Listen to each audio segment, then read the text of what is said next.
बेलासिनि रादाबफोर अन्नानै नायलांदो।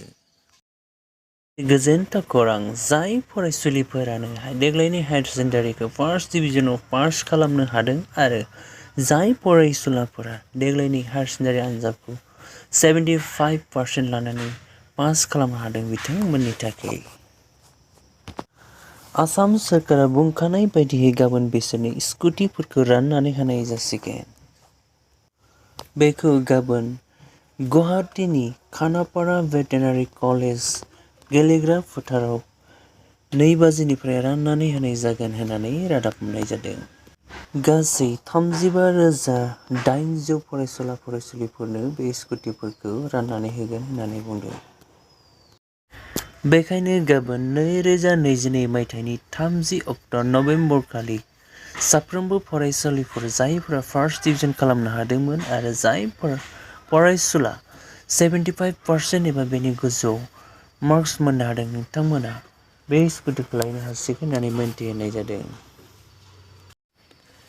क्रिकेट खेलायाव मैया भारतनि सासे गेलेगिरिया मोनसे गोदान वर्ल्ड रेकर्ड खालामो आरो बिथांनि मुङा ऋतुराज गायकवाड। बिथाङा भारतनि आरो बिथाङा महाराष्ट्रनि आरो मैया विजय हाजारी ट्रफियाव इउपिनि बेरेखायै गेलेनायाव बिथाङा गासै मोनसे अभाराव 43 रान्स खालामनो हायो मोनसे न' बलनि गेजेरजों आरो बिथाङा गासै 7 बल्सखौबो 6 बुनानै मोनसे गोदान वर्ल्ड रेकर्ड खालामो होननानै रादाब मोननाय जादों।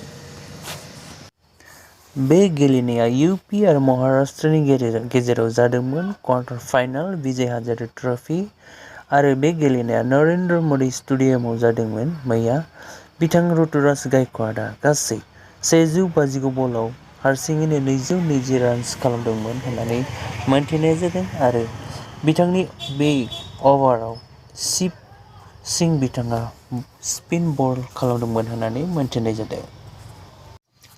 बेबायदि मोनसे अभाराव 7 बुनाय जोंफोर खोनाफेराखैमोन, नाथाय बे मोनसे दायो गोदान हिस्टरि क्रिकेटआव सिगाङाव जों खोनादोंमोन 6 सिक्सार्स बुनाय आरो गोबां प्लेयार्सफोराबो बुदोंमोन। भारतनि युवराज सिं बिथाङाबो बुंदोंमोन, नाथाय बे मोनसे गोदान रेकर्ड।